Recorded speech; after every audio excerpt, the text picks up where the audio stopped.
Okay. Hi everyone. Okay.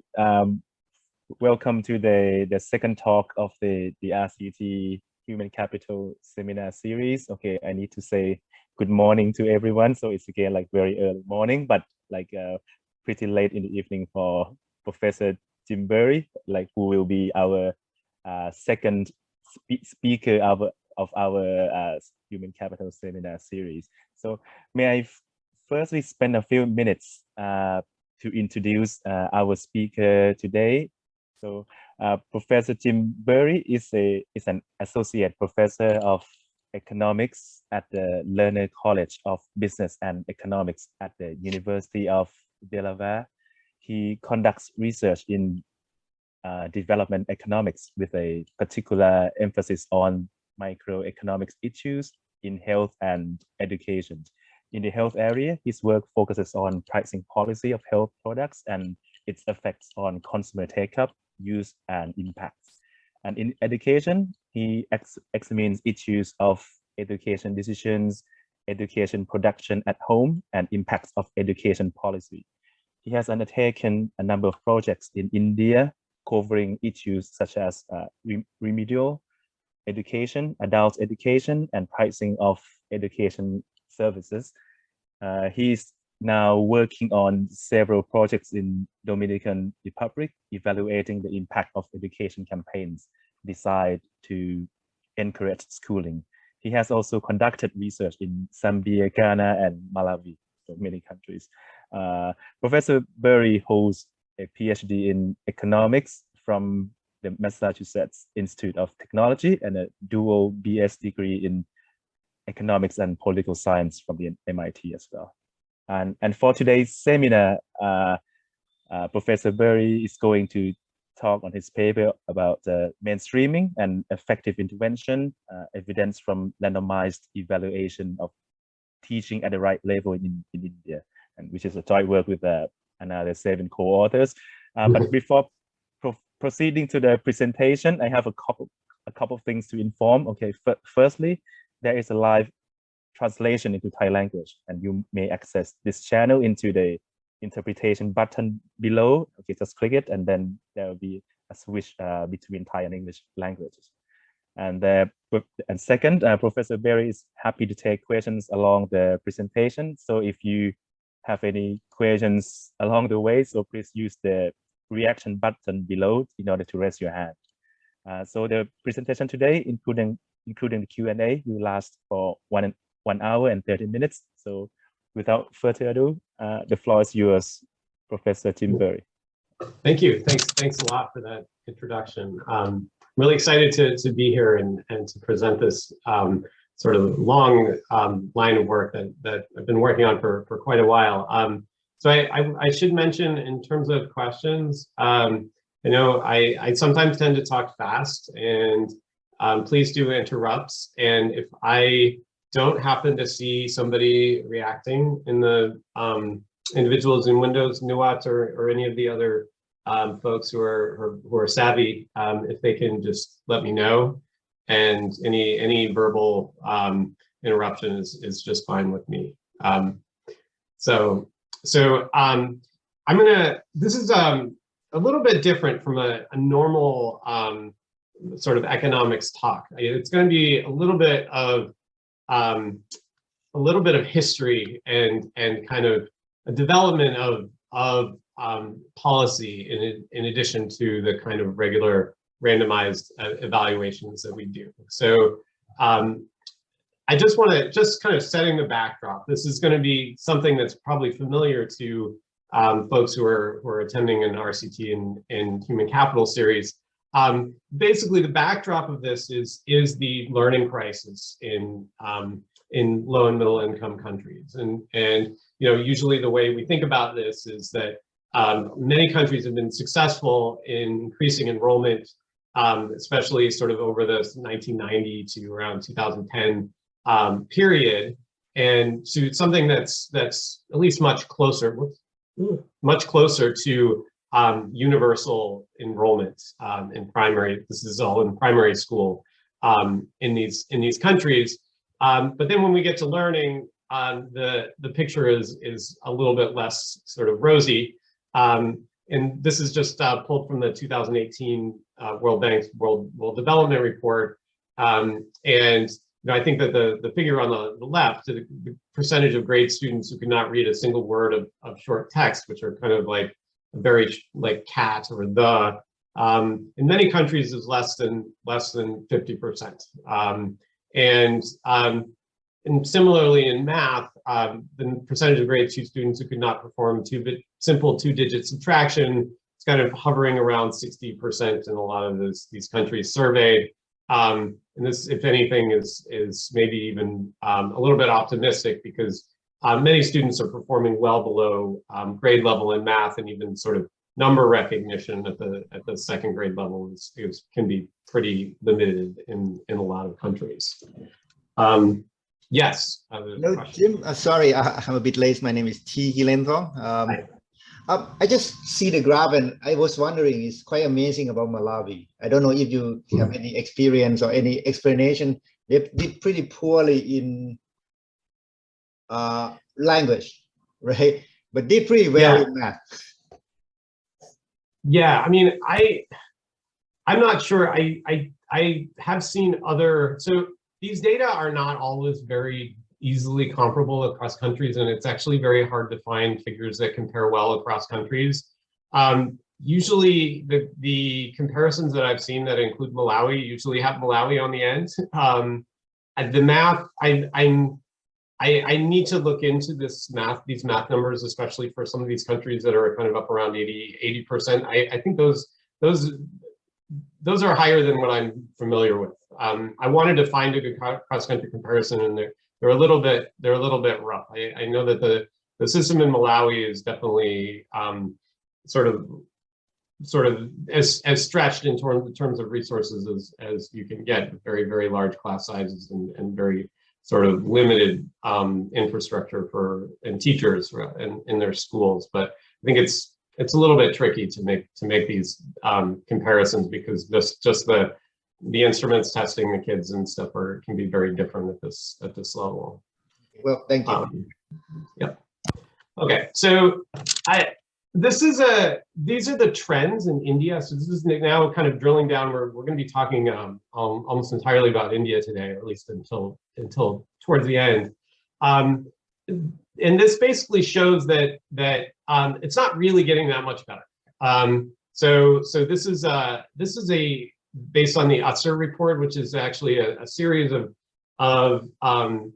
evaluations of learning that Pratham and the USR Center do every year or two, and it just basically shows that the fraction of children reading at a second grade level in either third, fifth, or eighth grade is not actually increasing over time, or at least it's not increasing that rapidly. And in if you squint, in some ways it's actually getting a little bit worse. So even by 2010, the enrollment was pretty stable over this period. So you weren't just getting more kids into school, and kids in school were actually not like progressing more as kind of the years went on, and they kind of poured more money into the schooling system. But if you look at other countries, some countries will go up and some will go down, but there's a lot of countries who are kind of stagnating, like India.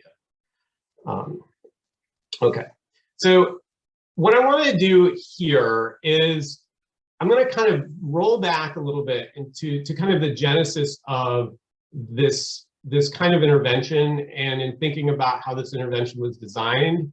So thinking about the issues in Indian schools, we're going to kind of roll back maybe 20 years in the kinds of situations. If you walked into an Indian public school, what kinds of things would you encounter? And these are actually issues that are kind of similar to what we see today. But what I want to think about is kind of the original design of this intervention that we're going to be evaluating kind of happened over 20 years ago. So that's kind of the look at this through. So and only thinking about supply side, and not really thinking much about what's happening at home, which is something that I study quite a bit.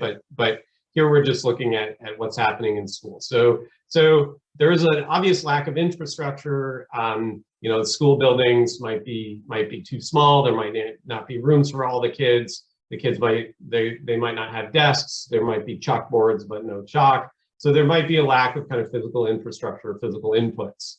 And then in terms of the teachers might have poor training, or they might have sort of low motivation. So teachers in India and in a lot of countries are relatively well-paid sort of civil servants. They might not have the right backgrounds to relate to kids who are from the poor backgrounds that go to government schools. The way I think about it, they kind of get instant permanent tenure, so there's sort of little incentive to perform well. And then in terms of the curriculum, there's a prescribed syllabus for each grade, automatic grade promotion. Whether India actually has official automatic grade promotion kind of varies a little bit based on what year you're in, but more or less automatic grade promotion. And what happens is that with this prescribed syllabus, where the teachers are when they are teaching, they're teaching to the syllabus. Many children who fall behind really don't get the opportunity to catch up.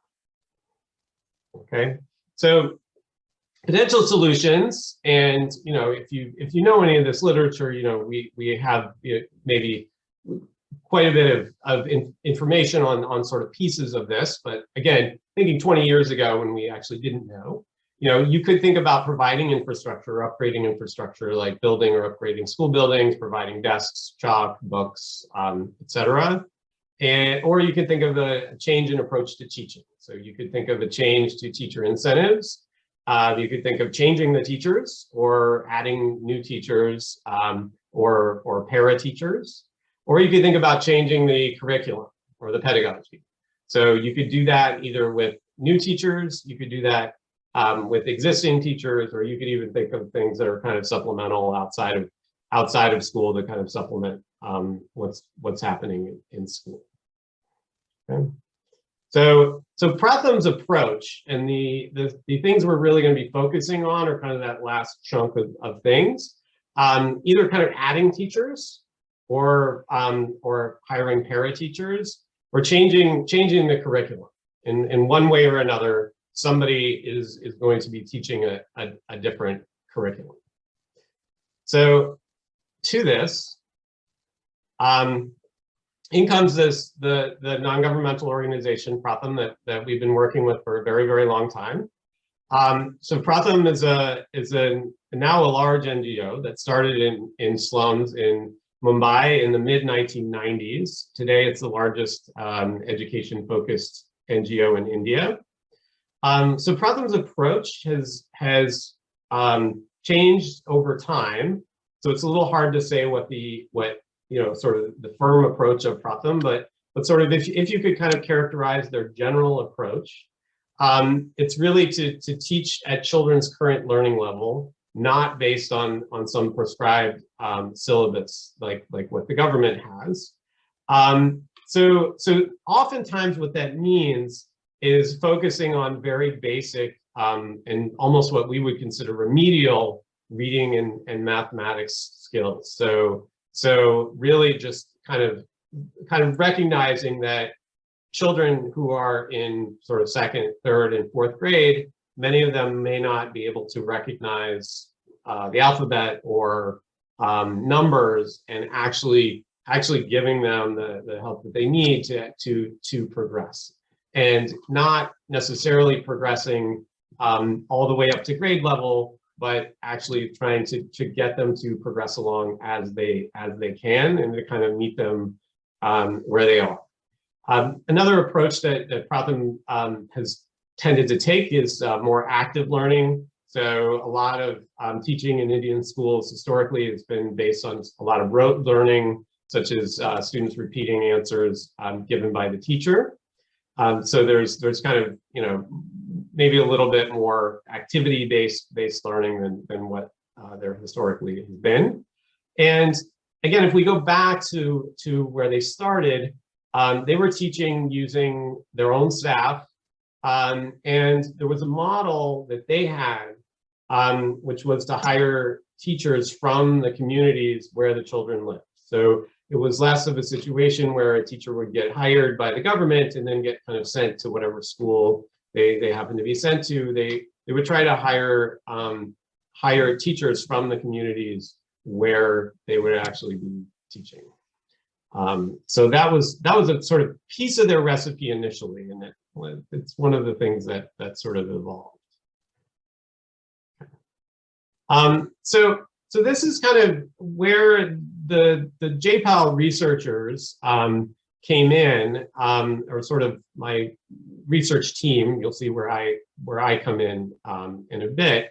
You know, this was something that 20 years ago coming in, this was a promising concept. You know, they could kind of observe that they had results, but they couldn't really tell rigorously whether it would work.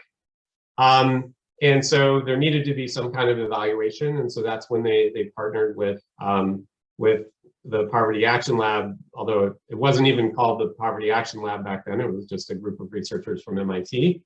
And something that Pratham really wanted from the beginning was to be able to scale up, and to scale up in a way that was what they considered sustainable.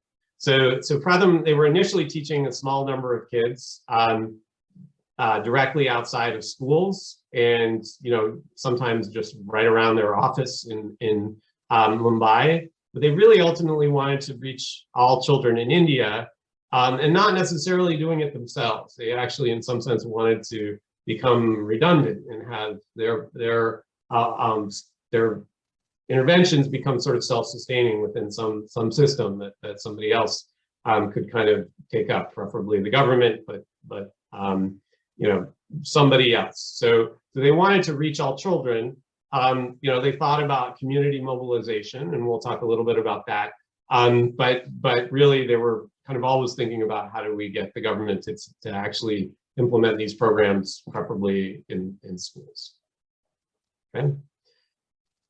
So that's kind of the sort of big picture background from around 2000, when the researchers and Pratham started to talk about doing these evaluations.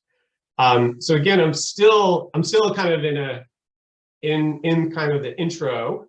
This is a long intro, and kind of think about sort of what this process was like, and this process was actually a 15-year process in the end, and to try to so there was kind of thinking about the problem, and what exactly the problem was that kids were not learning, but precisely what that problem looked like on the ground, and the kind of nitty-gritty of what was really causing the problem was something that took some trial and error, and the proof of concepts to actually attack the problem actually kind of shed light into the nature of where these issues were coming from. So for example, if the problem is that kids can't relate to the teacher, then having the same teacher teach something different may not solve the problem. Okay, so understanding exactly what the problem is part of, beyond just kids aren't learning, it's part of designing the solution. And so once you actually have figured that out to some extent, you have some policy that you may be able to scale, and then you test it in some environment that may actually, that is kind of the way it would actually scale. So what we found is that the policy wasn't actually effective initially, or at least along some steps, and so we iterated. So we took a step back, we tried again, and we evaluated again. And in this process, I think what's kind of important is that is that, these are impact evaluations, and we did this series of impact evaluations, and each impact evaluation gives you estimates of the effects of something. But in the process, you yield a lot of other data. So you yield the estimate of how much did the kids learn when we did this.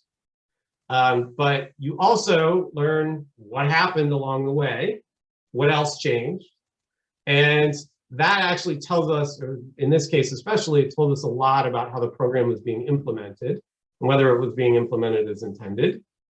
And then, and this is something that I think that really more the researchers learned from the NGO than the other way around, is really making use of qualitative observations and going beyond just collecting data and thinking a little bit more about sort of what are the folks actually saying about how these things are working, and how does this inform what data we should collect. So I'm going to talk about sort of all of these things as we go.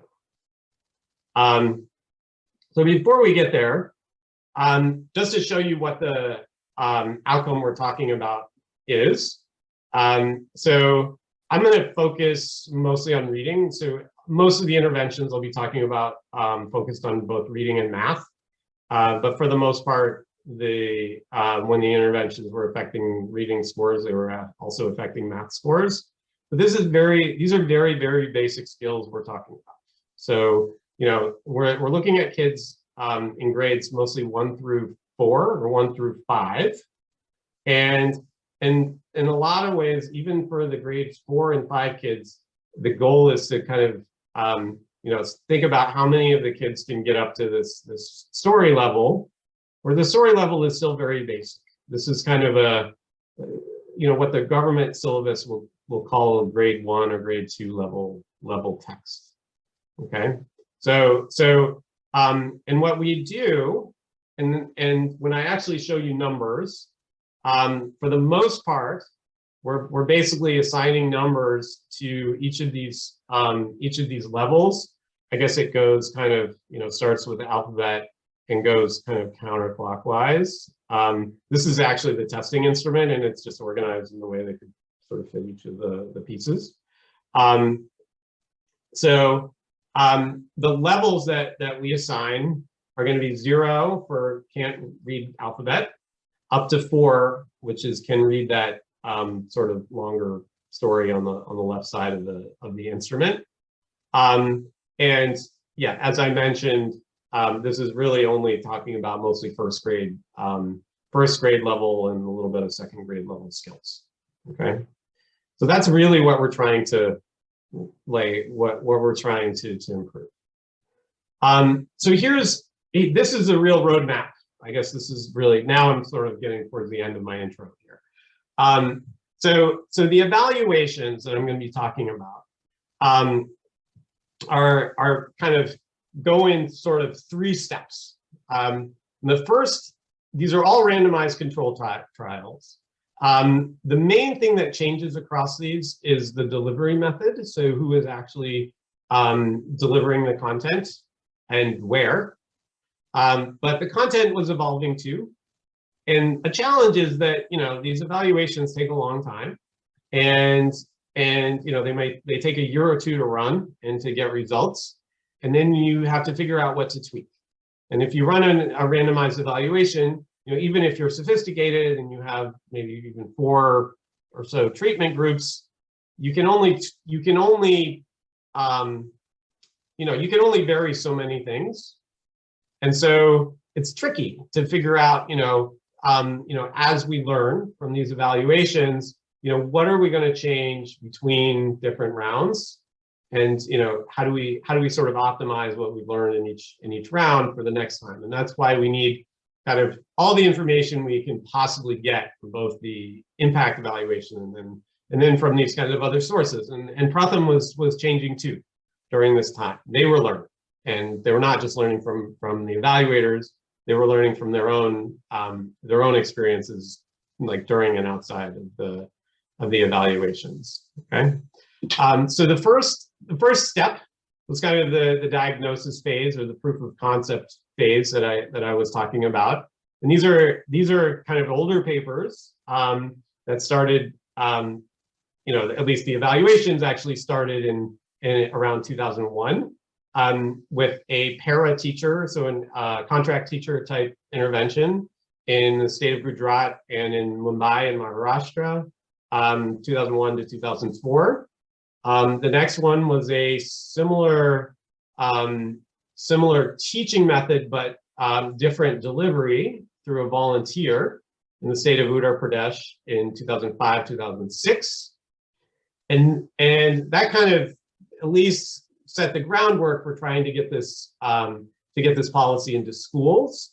And so the paper itself, the one I actually sent out before the presentation, is based on trying to get this policy into schools once the kind of diagnosis phase was over.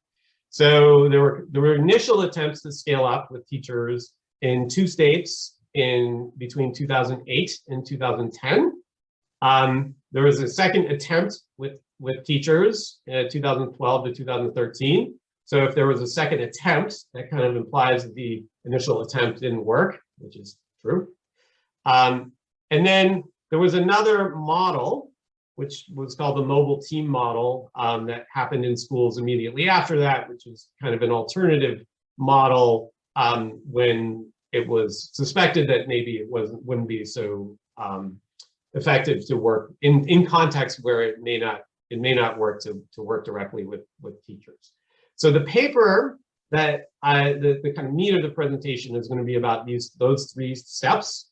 And then at the end, I want to talk about other sort of evaluations, either concurrent or subsequent to these that are happening elsewhere, and also this kind of scale ups of the policy, also in India and elsewhere. Okay, so all right, so that's my intro. So I want to pause just if there's any questions or anything I can clarify.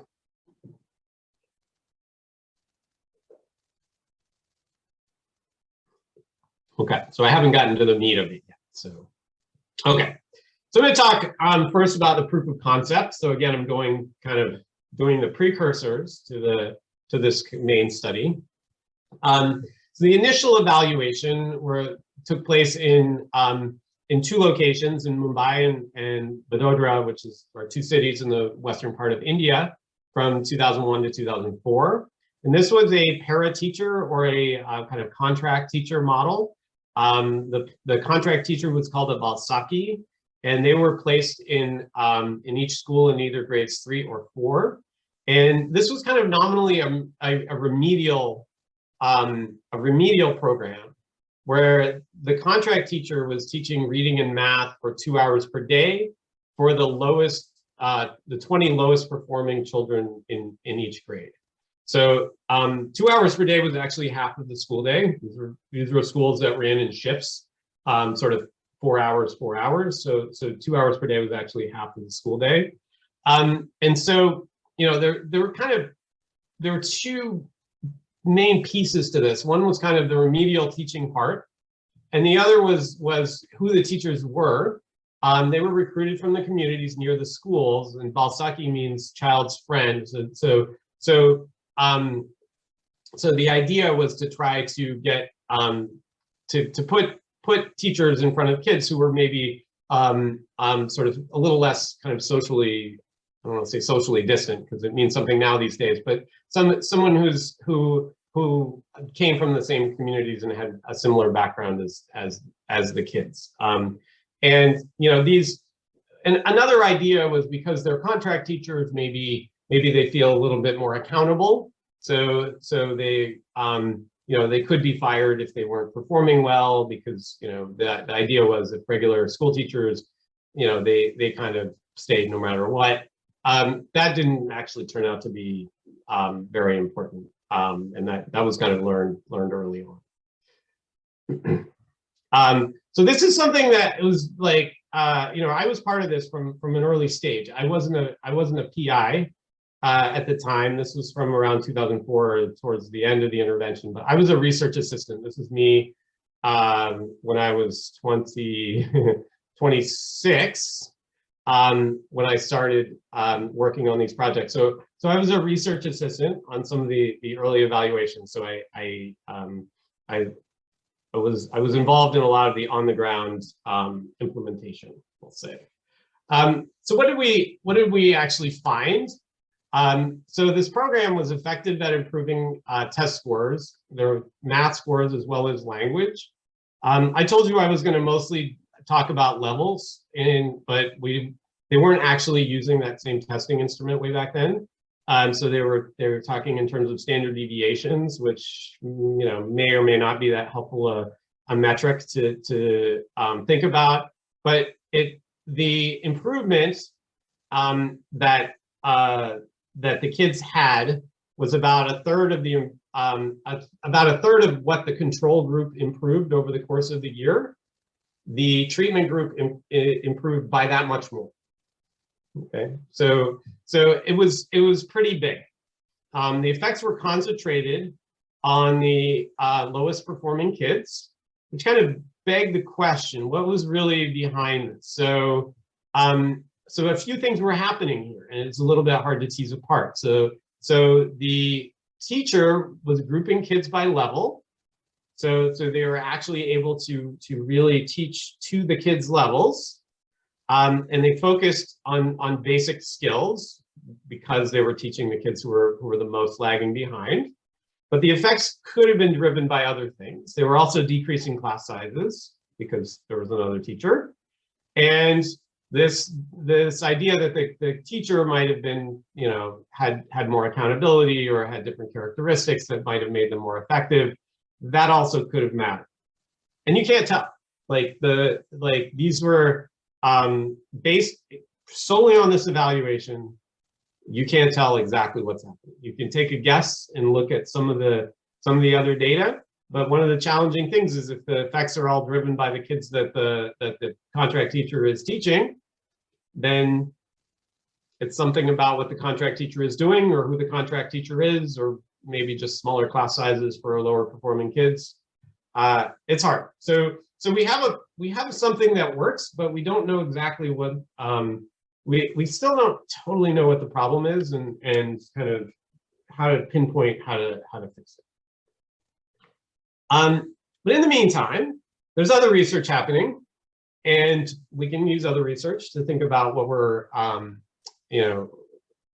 we develop this. So there's other research in Kenya and a few other countries that alignment of teaching and learning levels is really the core issue. So one is that anything inputs that support kind of the grade level curriculum are not very effective for most of the class. So there was a study about textbooks in Kenya that weren't really not that effective, but except for the very, very top level students. And then there was another study that showed that tracking, which was ability grouping, was effective even when you didn't change anything else, even when you didn't change class size or who was teaching. So this kind of suggests possibly that maybe it's the sort of teaching basic skills and grouping kids by ability that really matters. Okay. All right. So the other thing that was happening was that Pratham, this was a successful program, and I guess you could have scaled it up as is, but Pratham didn't really want to scale this program. And the reason is that they didn't want to send a contract teacher to every school in India. So their goal is to make themselves redundant and let the government schooling system sort of take over whatever it is they're doing. It didn't seem feasible to them to have every school kind of have a contract teacher that was trained by Pratham or that taught exactly in these methods. So they shifted their implementation model to village-based volunteers, and this was kind of more of a community mobilization type of model, and thinking about, well, in the village, in rural areas, you can try to get people to be invested in the education of the kids, and you can get volunteers to help teach the kids in the communities. maybe that's something that could be scaled easily. So that was kind of the root of the second evaluation, and that was in the state of Uttar Pradesh in 2005, 2006. This was something that I wasn't involved in at all. I had just started grad school, the basic idea here, they tested a bunch of things, but the basic idea was to look at a village volunteer teaching the kids in these rural communities. And they still only had basically one data point in terms of their method being effective.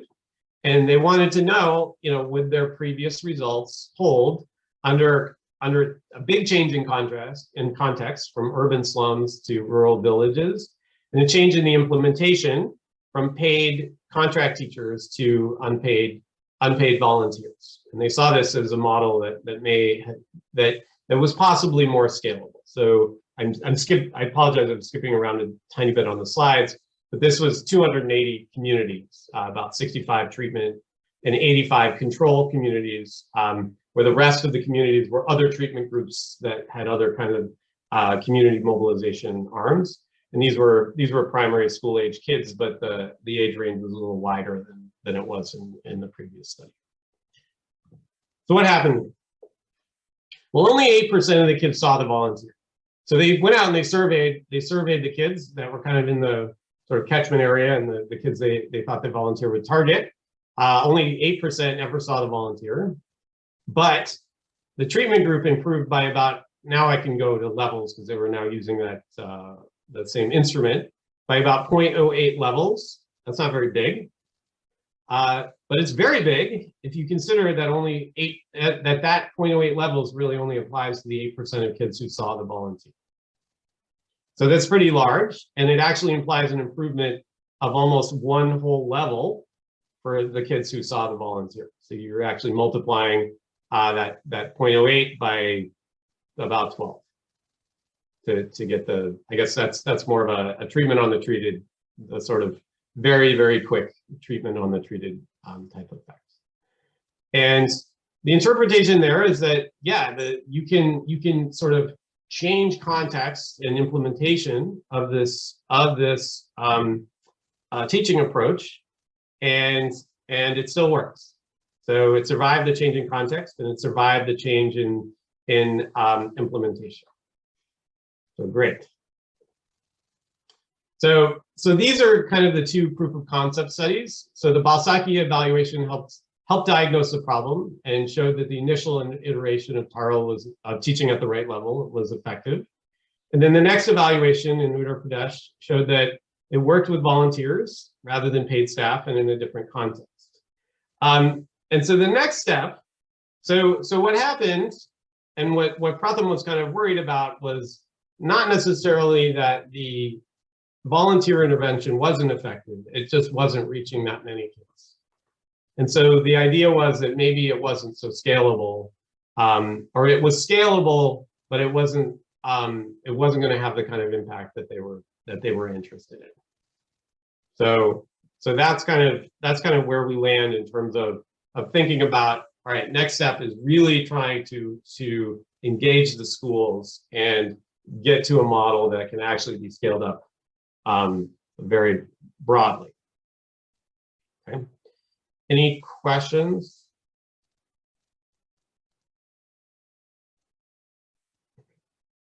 Awesome. All right. So now for this paper.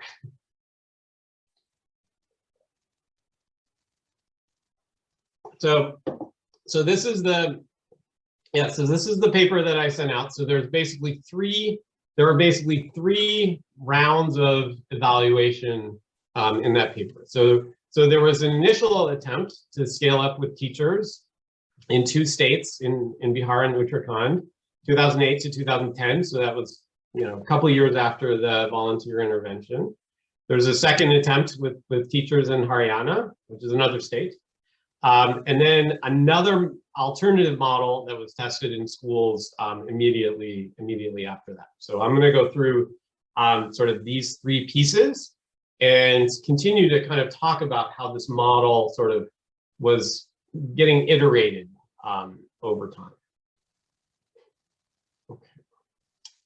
Okay, so as I mentioned, even though the volunteer teaching was effective, if you think about just the such a small number of kids actually seeing the volunteer, that's still a problem that only 8% of the kids saw the volunteer.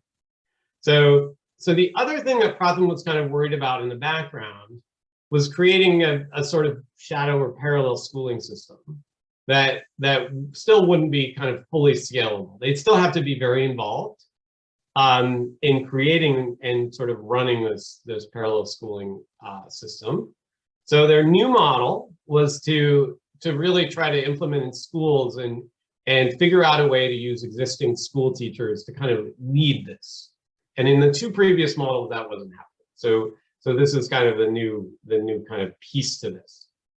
And at the same time, it still wasn't totally clear kind of exactly what the sort of secret sauce to implementation was. We kind of thought that it had to do with alignment of learning and sort of initial ability, but exactly how to go about that wasn't completely clear. And that's something I'll kind of talk about as we go. Sorry. Yeah, I see your hand. Yeah, just a quick question. So I think the initial program was did you say it's focused on the like bottom 20 or like 20 students in the class? So are the like new program when we scale it up, is it still, like focus on, was it 20 students or bottom 20 of the lowest performing? So you're correct that initial program was targeting the bottom students. And most of the gains were in the bottom students.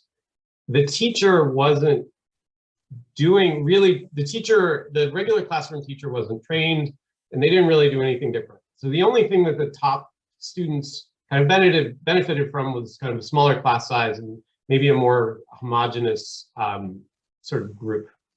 But it's not like those kids were necessarily advanced. And I think that was another problem that was kind of floating in the background, in that you're still not reaching all the kids that kind of need it, because in many of these schools, everybody's remedial. I don't even like using the word remedial, because everybody's at a level that the government the government thinks they should be at a level higher than they are. So that was kind of another sort of issue, is that the reach wasn't exactly where they wanted it to be. Am I answering your question? Or and with the new this new model is just still focused on the poor performing students? I think so now they're starting to realize that they want to target all the kids who are basically lagging behind, which is the majority of the kids, or okay. Like most kids are behind by at least one grade level. So they want to target most of the kids. So yes, there was a recognition of that as well. Okay. So the 8% was the 8% of the kids who are in the program, not the whole class, the whole school, right? The target. So they go and do a survey of the target kids that the volunteer could potentially see if they were sort of fully allocated, and only 8% of those kids went. Okay, thank you. Okay, so all sort of 3 of these rounds in the 4 different states, they were centered around schools, and the main implementers were now the teachers, the regular school teachers. So the objective is to test whether the teachers can effectively implement this methodology. And it started out with these school year interventions, right? They're called school year, everything is school year intervention. If you look at the paper, there's actually one intervention over the summer that I'm not going to talk about, mostly because I don't have time, but these interventions happened over 2 years, and one set was in the state of Bihar, and the other was in the state of Uttarakhand, and they were both in grades in 1 through 5. And they did slightly different things in each state. Okay, so before I tell you that, just to tell you what the baseline levels were. So here's Bihar. This is before summer camp. So this is before any intervention happened. Before the summer camp, which I'm not going to talk about too much. So these are kids in grades 1 through 5, and you can kind of see that a lot of them were sort of well below grade level here. So only under 30% were at this top level, which is the sort of grade 2 competency, and the average is about 2. Okay. So here are the interventions. So each state got a control group. Pratham also had a lot of materials which kind of encouraged this this kind of active learning approach, and which did try to sort of focus on these kind of basic skills. So they had, in Bihar, they had a materials only intervention. Then they had an intervention that trained the teachers and gave them materials. And then the third intervention provided them with a volunteer. So this, you could think of this as almost like a contract teacher, but the volunteer wasn't paid, wasn't actually paid in this model. The volunteer was more like the Uttar Pradesh model where it was purely a community volunteer. And then in the other state of Uttarakhand, they had the training materials, and the training materials and volunteer interventions, they just didn't have enough schools for the materials only intervention. Okay, so part of this was trying to test, whether it was really the volunteer or the extra teacher that kind of matters, or whether the teacher can kind of go, the regular school teacher can kind of go it alone. And I don't think there was never the materials only interventions in these things, and you'll see another one in a bit. Those are almost like a control too. Like they're not these, like at this point we're kind of thinking that just providing these kinds of inputs is maybe not going to be super effective, but we might as well try because it's very cheap. Yep, Super. Yes, hello. So I'm just wondering whether the volunteers, do they have to fulfill any requirements? Like, do they have to have middle school qualification or any test? Do they have to pass any test? Or yeah, no, that's a good question. So it's yes. So they have a kind of a posted. So they usually need to be 12th grade pass. But then if they couldn't find enough, they would look for somebody who's 10th grade pass, and then they might even slide that down a little bit further. So that's kind of the base qualification. And then they're usually, I forget exactly how much training they had in this. They're not given a ton of training. It's usually about 2 weeks with refresher trainings kind of here and there.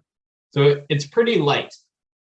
But the model is kind of built on the idea that it takes enthusiasm, but it doesn't take a ton of training to do this. I see. And for other domains, like, or how should I ask? So what are the characteristics, overall characteristics of volunteers? Are they like teenagers or yeah? Female, so they're mostly so they were almost always women, and they were usually kind of just finishing with high school, or sort of at the end of high school. And some of them went on to college, or some of them sort of got married and started a family, or some of them wanted to become actually teachers eventually. So this was kind of in between high school and something else for them.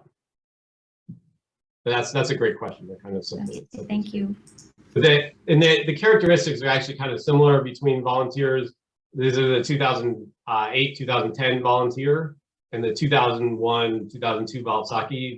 They're pretty similar in terms of characteristics across that time period. Thank you. Okay, So the graphs I'm going to show for this kind of chunk of the presentation, it's going to be the change in levels. So I gave you sort of the distribution of levels in Bihar. The average level at baseline was about 2. And these are the change in levels between baseline and end line. I think this is I think these are 2-year effects in the two states, because the intervention ran for 2 years. So there wasn't a huge amount of progression in the control group, but you also see that it didn't work very well. The whole thing didn't work very well.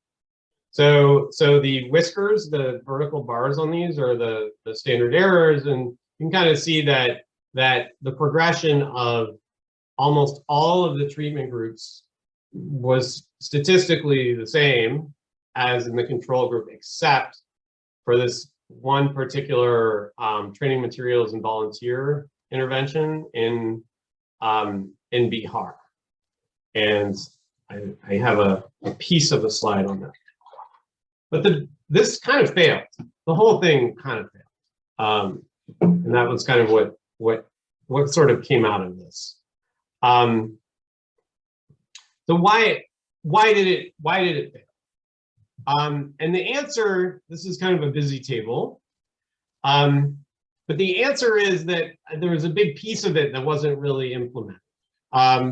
So the process results I want to show you, there's really only sort of 3 different things. We have a lot of things, but these are kind of 3 things that ended up, we felt were pretty important. You know, whether the teachers were actually trained, if they were supposed to be trained. And in Bihar, for the most part, that happened. Maybe a little bit less in Uttarakhand. So in Bihar, you had about 85% of teachers were trained. In Uttarakhand, it was, you know, more like 30 to 50%. Were they using materials? Yeah, for the most part in Bihar, a little less in Uttarakhand, right? And then were they actually grouping classes by ability and sort of teaching this kind of level-based instruction that Pratham was evolved into at the time? And the answer is pretty much no. Okay, so they're actually using the materials, but they weren't actually teaching this sort of differentiated level-based instruction.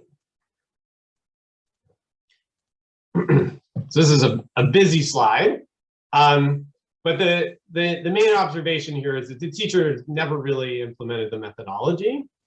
So materials and training and materials were not effective. And then the training materials and volunteer was only effective in Bihar and not in Uttarakhand.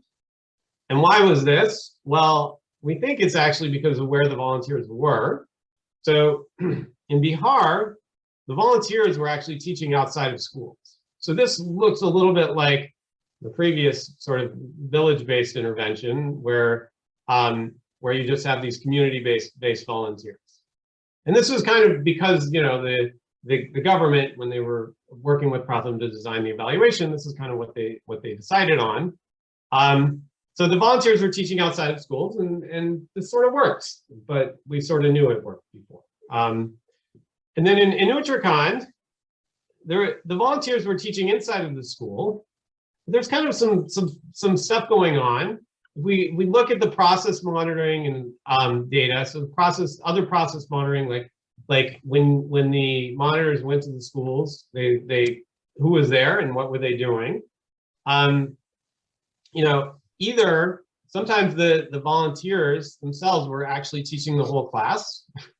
And the teachers kind of gave up and let the volunteers teach. And sometimes they weren't there at all. So having the government kind of take over this volunteer intervention in schools didn't work very well. Okay. And why was this? Well, there really wasn't any mechanism to support the teachers once they were trained. And one thing that popped out of this, and there were a couple of very good qualitative researchers and a good set of reports that were written based on the kind of qualitative monitoring from the study, kind of looking at how the government side of this and how the government was responding and implementing, and there just wasn't a lot of support.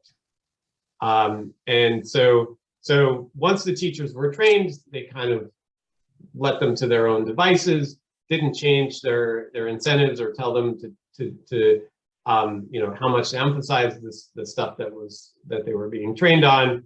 And so that's kind of, at least ex post, what we think was going on. So Jim, sorry. What about, I mean, I just want to check if I understand. I mean, well, not understand, it's my conjecture. I mean, because here the difference is now they want to go back into the government system, right? I mean, before they try to do outside the system. So we know that most of the government system lack of incentives. Mm-hmm. So is it really part of it? I mean, or maybe it's too much to claim that. That's one way, or the other is like, how can you get rid of that reason? I mean, how can we distinguish between, well, I mean, implementing with the regular system, the governmental, I mean, lack of incentive system, whatever you do is going to be kind of this. I see. So I mean, that's kind of the open question. I think that the idea is so there's a lot of confidence at this point that the methodology was going to work if you implemented it.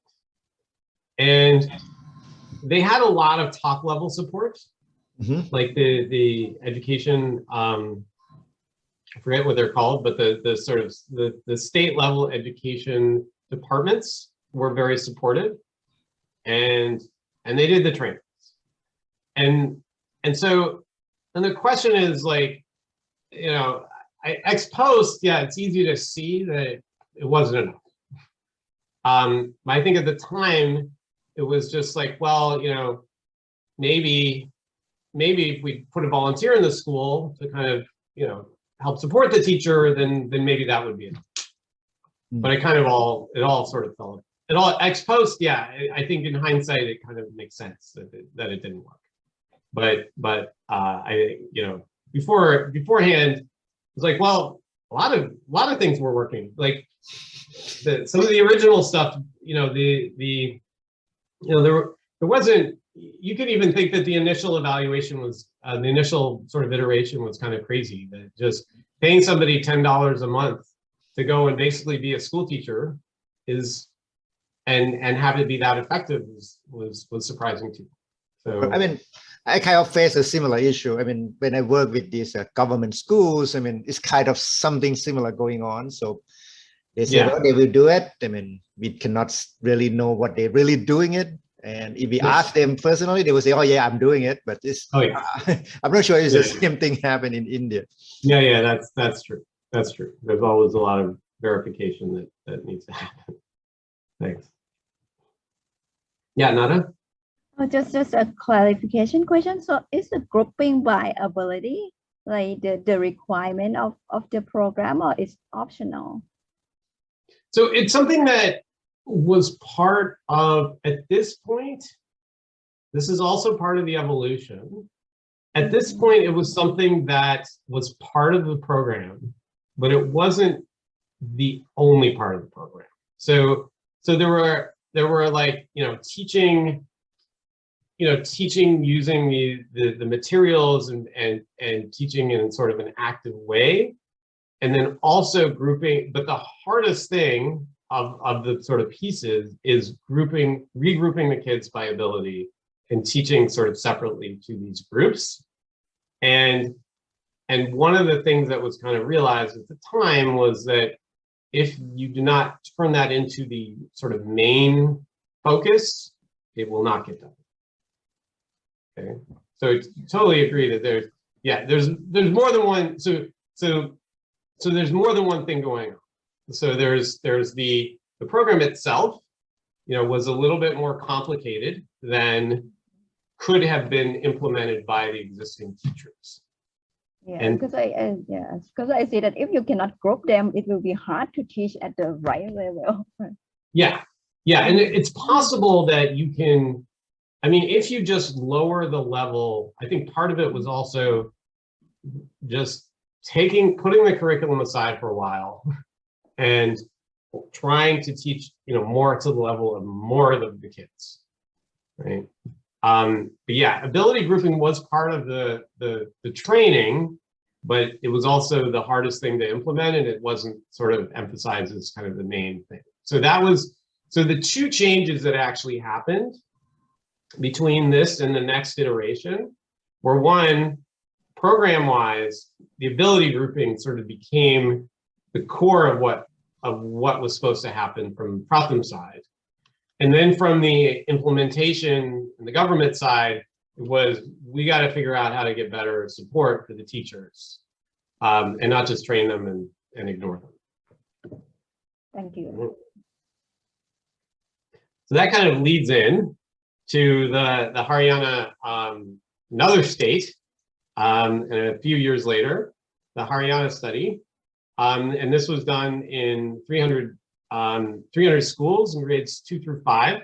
There's a slight change in grade at this point because part of the idea was that as the program was changing a tiny bit towards, or at least increasing its focus on ability grouping, there was kind of some recognition that ability grouping was not super obvious for first graders, a lot of whom had not been to kindergarten.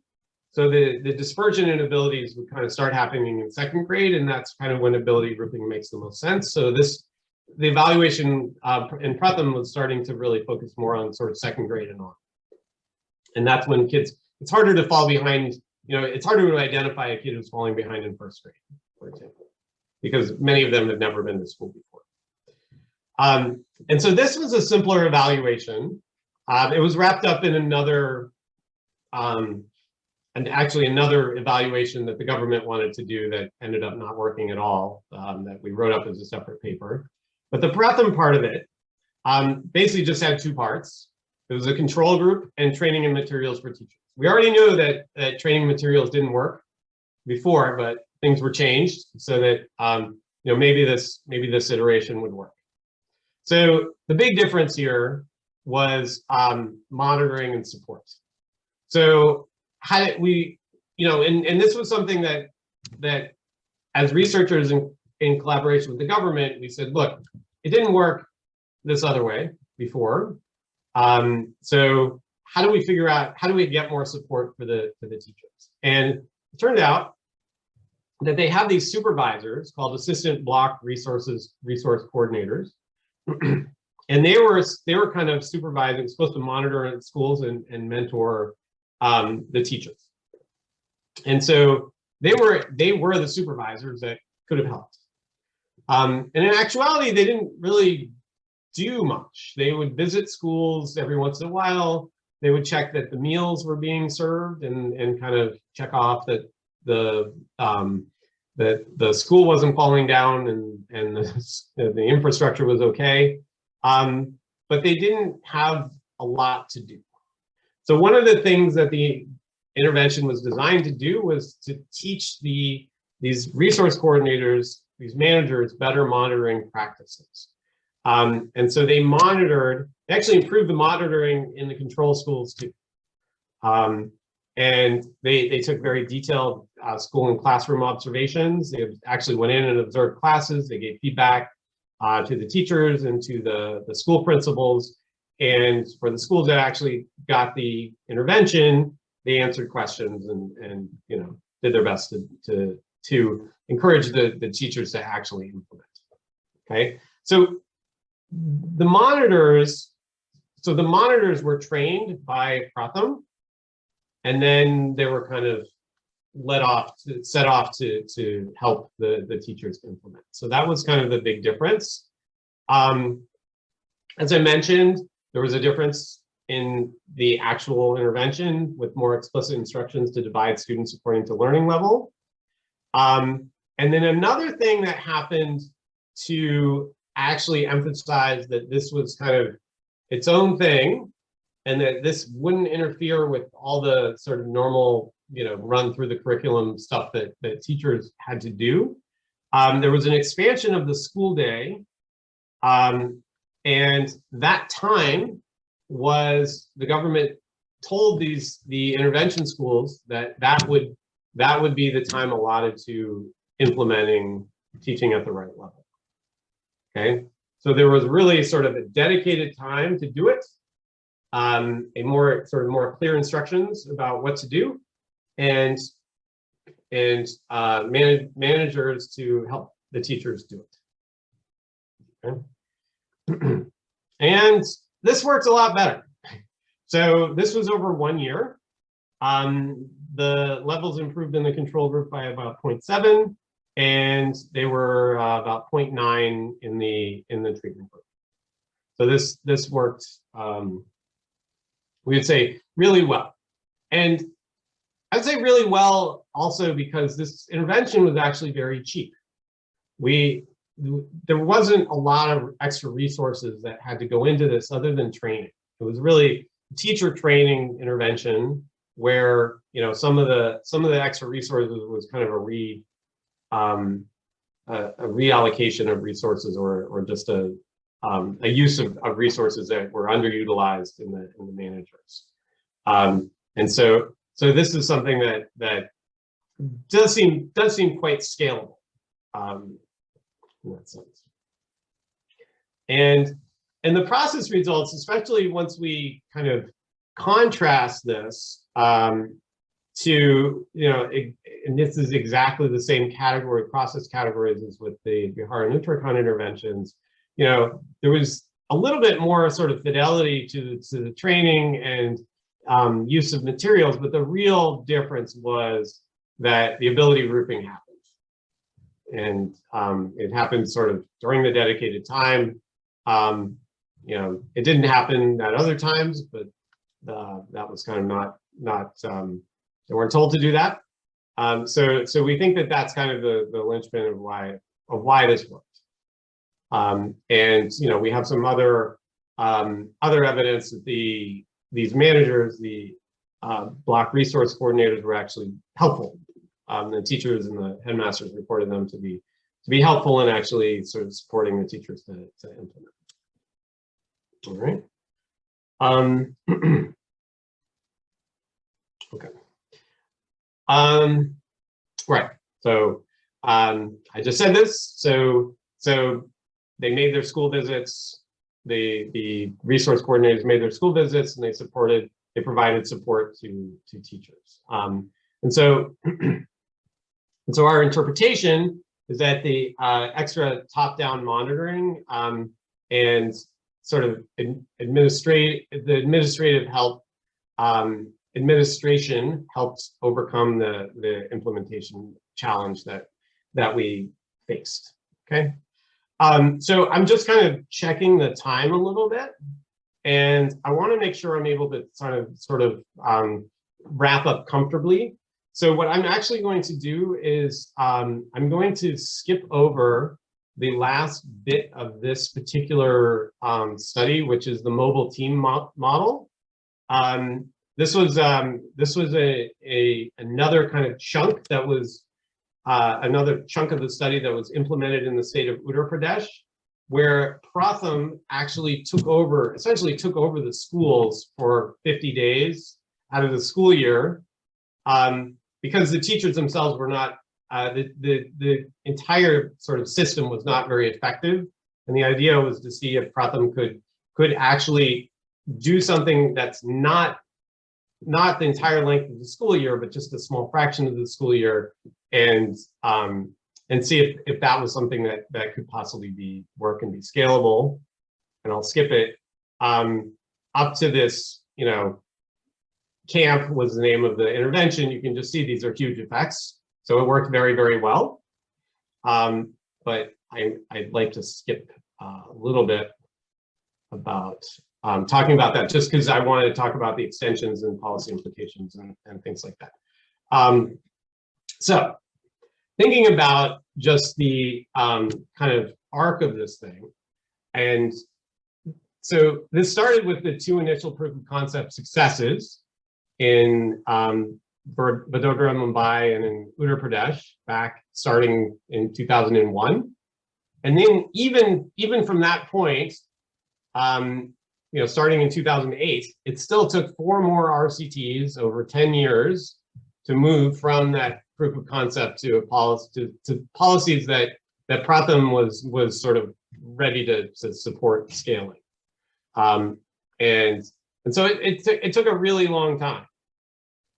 And I want to sort of hold the sort of more general lessons from this and for a little bit, and I want to talk a little bit about teaching at the right level sort of elsewhere.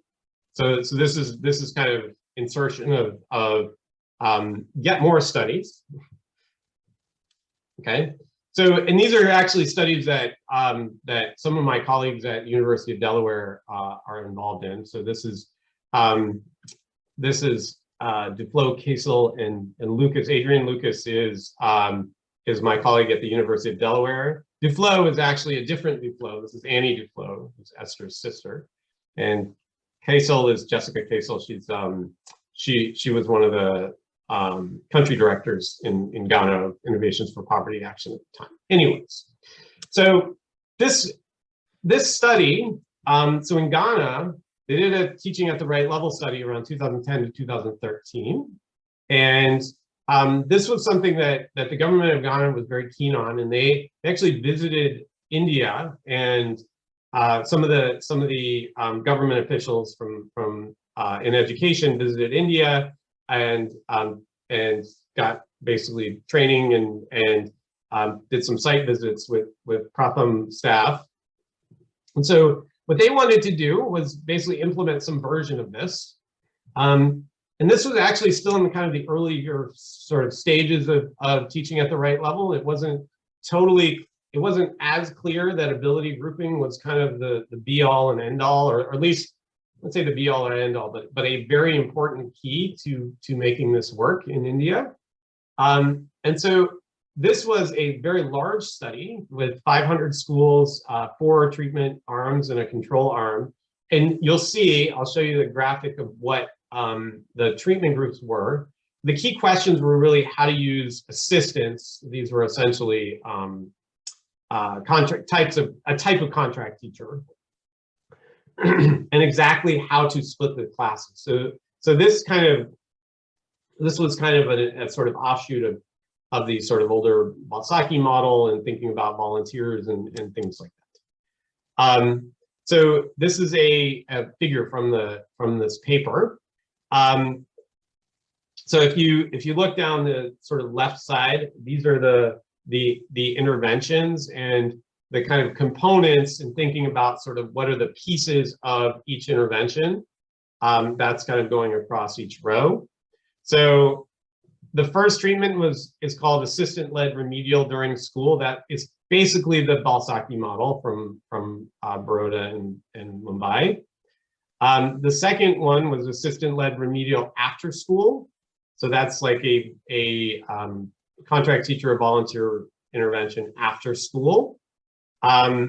Assistant split was basically just randomly splitting the classes in half and having the para teacher teach half. So it's not a remedial program so much at all. And then teacher-led differentiated is when the teacher teaches based on levels, based on different levels within the class. Okay, so there's a lot going on here. And if you look at the results, you know, I don't have nice graphs for this, and these are also in terms of standard deviations and not levels. But the sort of winner here are the assistant-led, the 2 assistant-led remedial interventions. So when the para teacher was teaching the lower performing kids, those interventions were sort of the best. and teacher-led differentiated instruction, where the teachers were grouping the kids, worked okay. The assistant split actually had some effects too. And that actually was not differentiated instruction or ability grouping at all. So this was interesting because it wasn't exactly what we might have expected from the other evaluations. It's hard too because the effects, there's not enough precision to really tell these interventions apart. Jim, sorry. Yeah. What's the difference between all questions and fundamental questions? I'm not sure it matters though, but. Oh, so I think foundational questions, I think foundational questions are like all questions are actually going up to grade level, and foundational questions I think are focused. Again, this is not. I don't think this is the narrow USER test, but the foundational questions are more narrow.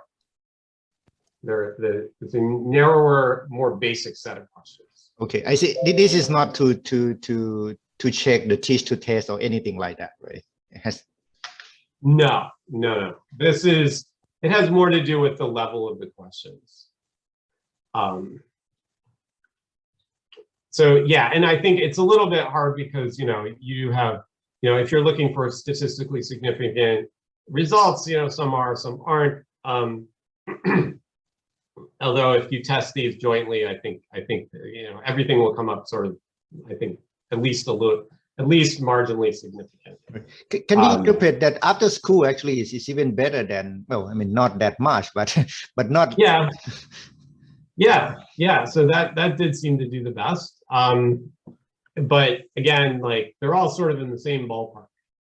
But the kids spend more time learning, right? But actually they get not that much. Yeah, so there's a longer it seems school that day. during school they didn't gain much actually. Yeah, that's also true. Okay. So yeah. Oh, so I didn't mention this. I missed my bullet point here.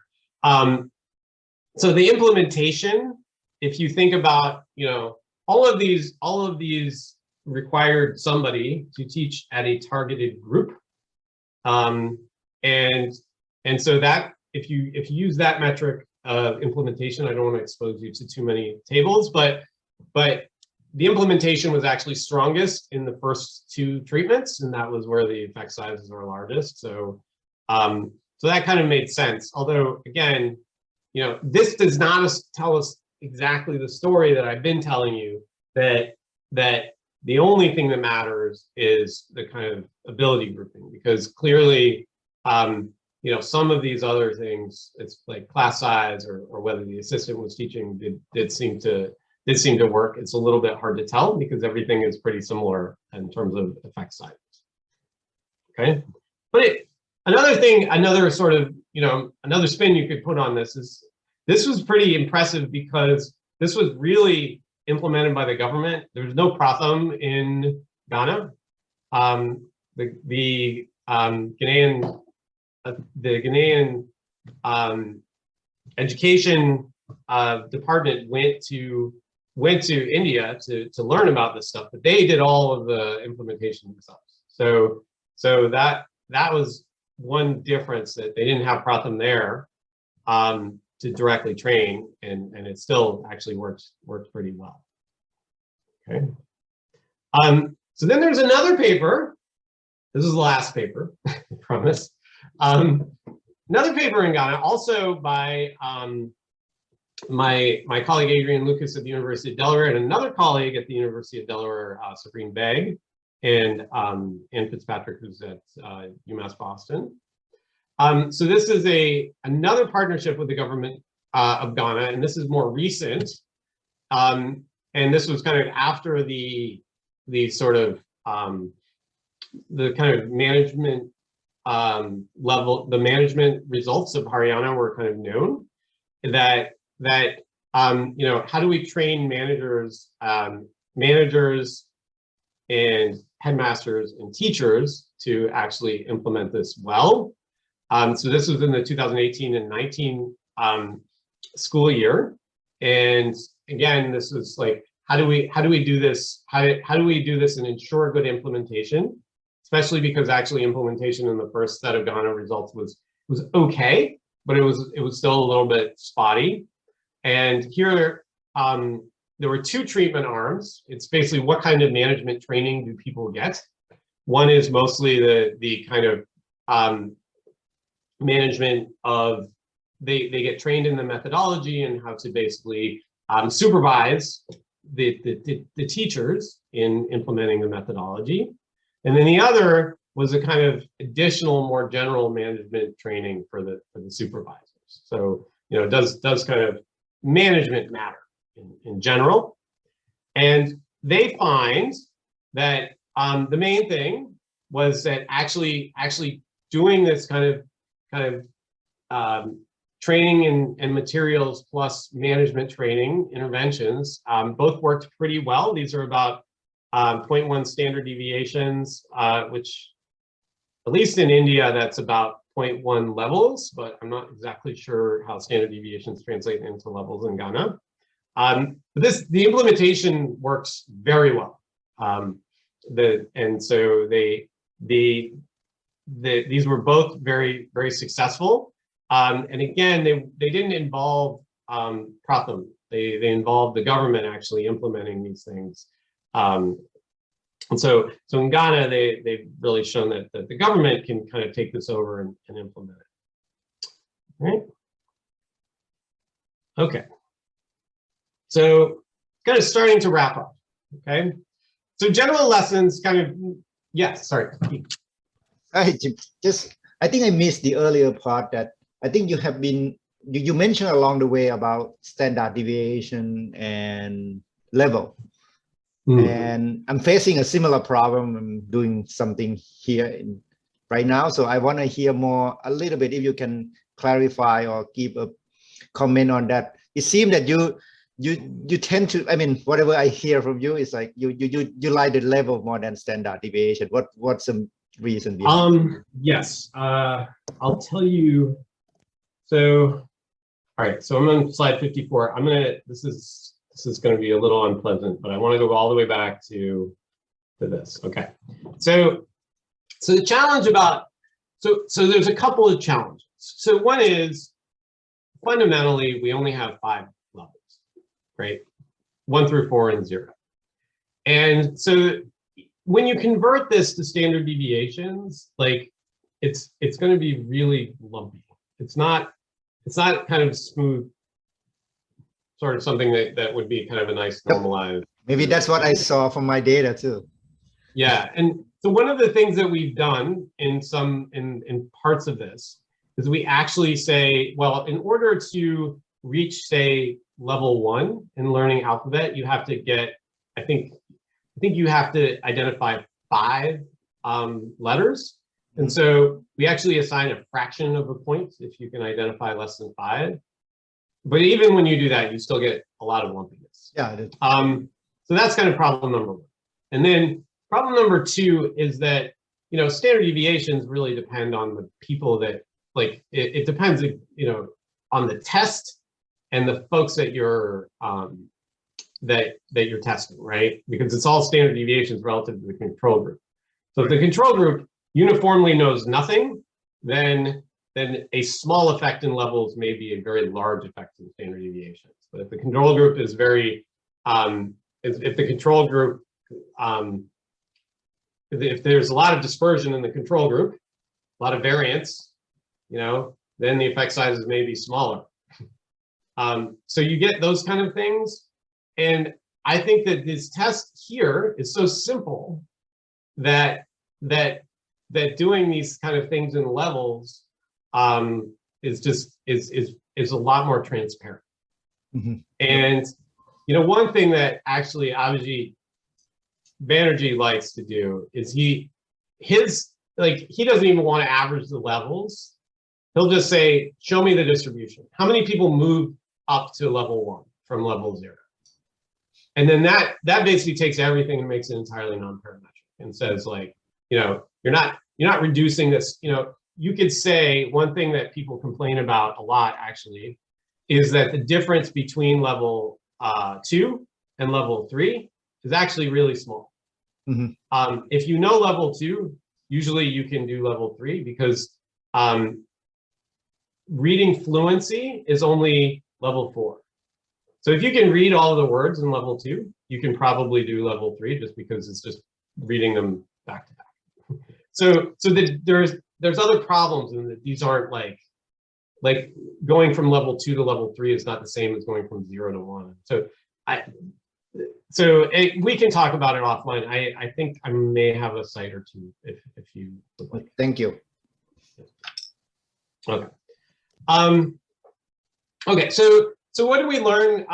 Sort of in very generally. So the initial proof of concepts experiments, like they didn't tell us exactly what we would get if we implemented the policy on a large scale by governments. And that, we saw from the Bihar and Uttarakhand experiments, which, as we said, ex post, maybe it makes sense why they didn't work, but beforehand, it did seem promising. And in this case especially, it's important to understand the functioning of the government and the sort of organizational structure that can contribute to the success or failure of the programs. And that's something we didn't, anticipate would be nearly as big an issue as it did. And as I mentioned, in Ghana, the government-led implementation occurred with sort of very, very limited NGO oversight. As I showed you, the process is iterative. In the each iteration, we experimented, a little bit with the intervention, method of implementation, context, and we had to use a lot of information to kind of take the next step. We learned from failures as well as successes. This wasn't a situation where you did one impact evaluation, it didn't work, and then you tried, and then you just moved it out of the sector. So try to learn from failures and iterate. It takes a lot of time. This was not a magic bullet that happened sort of when it started, and a lot of patience. And I hope I sort of was able to explain how it wasn't just the number or the impact estimate that mattered, but also kind of descriptive and process data that actually also provided information. And I wanted to, I almost tried to put this quote in the presentation, but I couldn't remember exactly what she said. But Rukmini Banerjee, who was a co-author on the study and one of the leaders of Pratham, one of the most sort of impactful things she ever said to me was, she said, yeah, you can do your evaluation, and we think that the numbers are important, but we learn as much from the process of going through the evaluation as we do from any of the results. And so they learn, their method of learning involves a lot of just like, how do we do things in a systematic way? And we gain a lot of sort of even anecdotes about how things are working as we go along. So moving forward, there have been a lot of scale-ups in India that have reached millions of children. Most of these have been kind of based on the Haryana model, where they're doing the teacher trainings and having teacher-led implementations. So JPAL and Pratham have partnerships to implement TARL in other countries, although this is almost entirely in Africa. So there is a number of countries in Africa other than Ghana that they're currently implementing teaching at the right level, and a lot of these have RCTs that are attached to them. So hopefully we'll get some more information on what can work and what does work elsewhere. And then the last bit is, I think I'd be remiss in saying a tiny bit about how this fits into the pandemic and sort of pandemic related learning loss.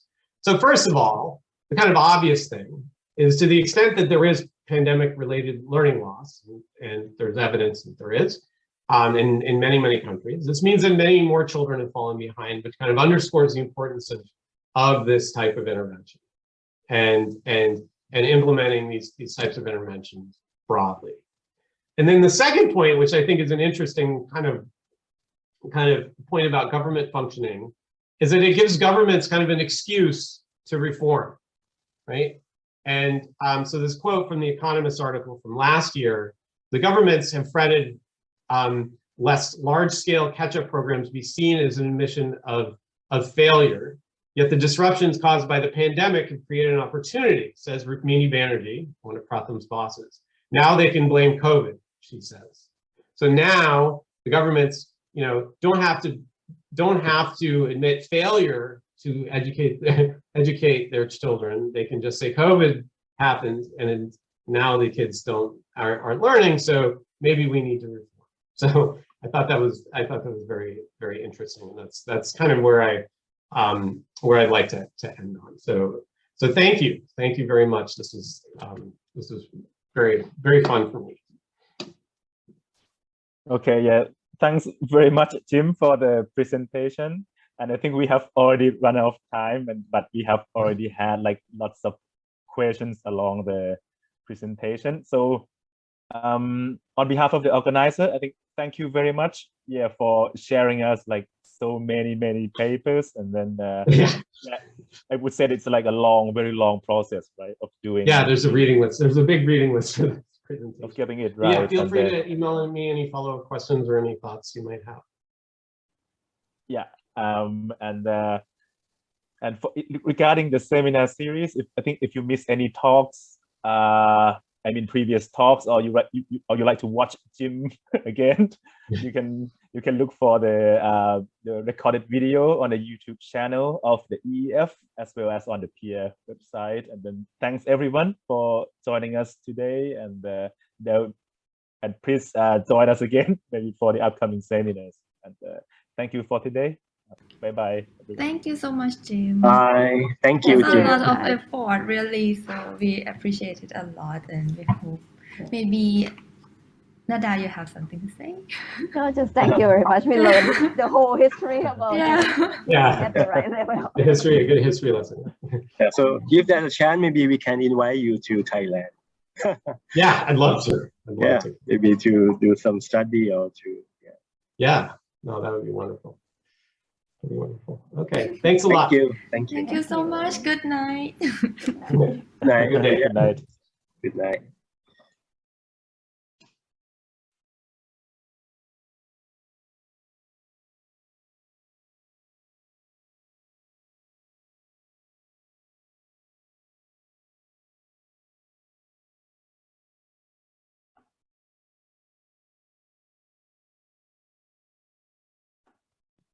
ขอบคุณมากนะครับ